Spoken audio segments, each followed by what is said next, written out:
సోదరీ సోదరులారా, ఈరోజు మన పాఠం ఆదికాండం 48వ అధ్యాయం 17వ వచనం నుండి. సావధానంగా వినండి. యాకోబు తన మనుమలను ఆశీర్వదించాడు. ఎఫ్రాయిముకు కుడి చేతి ఆశీర్వాదము, మనష్షేకు ఎడమ చేతి ఆశీర్వాదము లభించాయి. 20వ వచనం, ఎఫ్రాయిము వలె మనష్షే వలె దేవుడు నిన్ను చేయునుగాక అని ఇశ్రాయేలీయులు నీ పేరు చెప్పి దీవిస్తారు అన్నాడు. మనష్షే కంటే ఎఫ్రాయిమును ముందుగా ఉంచి యాకోబు దీవెనలు పంచాడు. యోసేపుతో అన్నాడు, నీ సహోదరుల కంటే నీకు ఒక భాగము ఎక్కువగా ఇచ్చాను.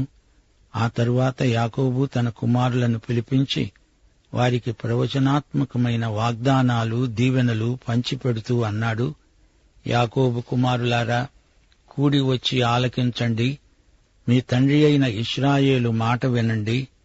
రూబేను, నీవు నా పెద్ద కుమారుడవు. నా శక్తి, నా బలము యొక్క ప్రథమ ఫలము, ఔన్నత్యాతిశయము, బలాతిశయము నీవే. నీళ్లవలే చంచలుడవై నీవు అతిశయము పొందవు. నీ తండ్రి మంచము మీదికి ఎక్కావు, దానిని అపవిత్రం చేశావు. అతడు నా మంచము మీదికి ఎక్కాడు. శ్రోతలు వింటున్నారా? యోసేపు తన 2 కుమారుల ద్వారా మిగతా వారికంటే ఎక్కువ భాగం స్వీకరించాడు.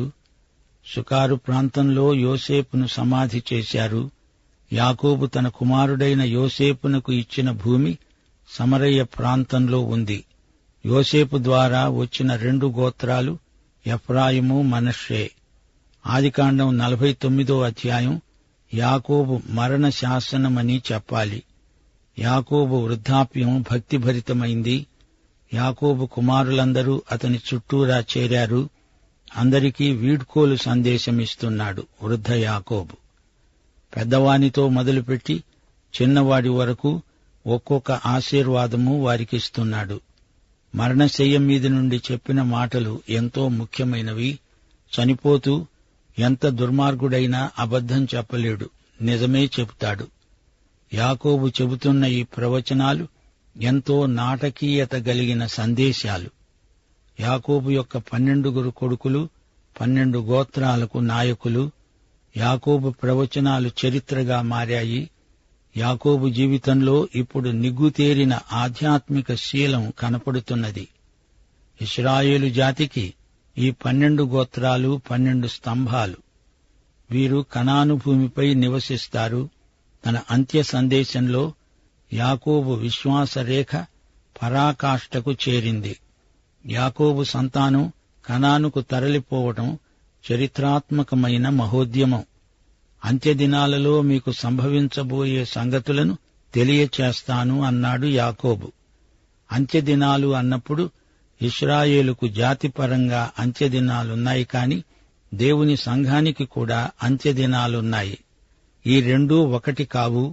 ఈ భేదం తెలుసుకోకపోతే ప్రవచనాలలోని క్రమబద్ధమైన నెరవేర్పు మనకు సరిగా అర్థం కాదు.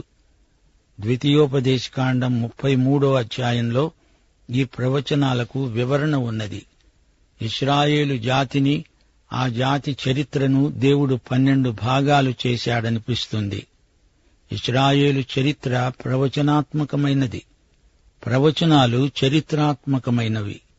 అంత్యదినాలలో ఏమి జరుగుతుందో యాకోబు ప్రవచిస్తున్నాడు. యాకోబు వృద్ధుడైపోయాడు. హెబ్రీ పత్రిక 11వ అధ్యాయం 21వ వచనం, అతడు తన చేతి కర్ర మొదలుపై ఆనుకున్నాడు. అవసాన దశలో అతడు ఇప్పుడొక ప్రవక్త. రూబేను, నా పెద్ద కుమారుడా, నీవు నా మంచం మీదికి ఎక్కావు. రూబేను తన తండ్రిలాగే చెంచలుడు. రూబేను తన జీవితంలో సాధించిన ఘనకార్యము ఒక్కటీ లేదు. రూబేను తండ్రి మంచమెక్కాడు. 1 కొరింథీ సంఘంలో ఒకడు తన తండ్రి భార్యతో ఇలాగే చేశాడని చెప్పబడింది. ఫిలిప్పీ 4 అధ్యాయం 8 వచనం.